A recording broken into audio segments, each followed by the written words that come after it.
আমি আমার সন্তানকে মাফ করে দিলাম, এবার আপনি আমার সন্তানের জন্য একটু দোয়া করেন ইয়া রাসূলুল্লাহ। আমার রাসূল ডাক দিয়ে কয়, হে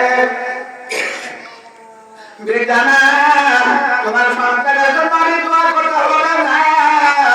যখন তোমার সন্তানকে তুমি মাফ করে দিয়েছো, আমার আল্লাহ তোমার পাপের কারণে তোমার সন্তানকে আল্লাহ জাহান্নাম থেকে বাঁচিয়ে দিয়েছে। জোরে বলুন সুবহানাল্লাহ। আমার ভাইরা, ও আমার আশেপাশের আমার বোনেরা, ও আমার মা বোনেরা, শোনো যুবক, যুবক তার মা দেখে করতে করতে, মা দেখে করতে করতে মা এমন অবস্থা হয়ে গেছে, সকালবেলায় মা পরিষ্কার করে গোসল করে খানা খায়, আর মা বিকালবেলা রাত্রে উঠে গোসল করে পরিষ্কার করে খানা খায়। আর ওই সন্তানের মা খানার পরে আল্লাহর কাছে দোয়া করে, এই সন্তান একদিন বলে, ও মা, আমাকে আমি আল্লাহর খানায় খাবার জিয়ারত করতে আমার ইচ্ছা হয়। কয় বাবা, তুমি আল্লাহর খানায় খাবার জিয়ারত করতে যাও। এইবার মা বলল, ও বাবা, বাবা গো, তুমি আল্লাহর খানায় খাবার জিয়ারত করতে যাইবা, আমি তোমার সঙ্গে খানায় খাবার জিয়ারত করতে যাব। জোরে করে সুবহানাল্লাহ।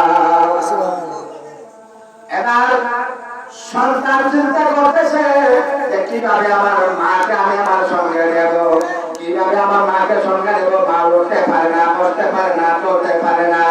এবার সন্তান বুদ্ধি করেছে যে একটা টুকরি আনিয়া টুকরির মধ্যে সুন্দর নরম বিছানা করিয়া মাকে টুকরির মধ্যে বসাইছে। টুকরি বোঝেননি, আমরা খালি কই ওরা কই, ওইটার মধ্যে বসাইয়া মাকে মাথা মধ্যে লইয়া আল্লাহর খানায় খাবার দিতে রওনা হয়েছে।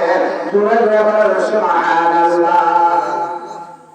এবার আল্লাহর খানায় খাবার যাইয়া ওই সন্তান মায়ের উনার টুকরি মাথায় লইয়া খানায় খাবার দোয়া করতেছে, আর আমার আল্লাহকে ডাকতেছে, লাব্বাইক ইয়া আল্লাহ, লাব্বাইক, লাব্বাইক লা শারীকা লাক, লাব্বাইক।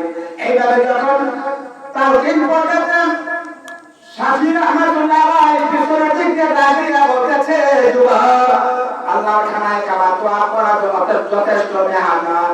তুমি ঘেমে গেছো, তোমার মাথার বুকাটা একদিনে রাইখা আমার আল্লাহর খানায় খাবার জিয়ারত করো।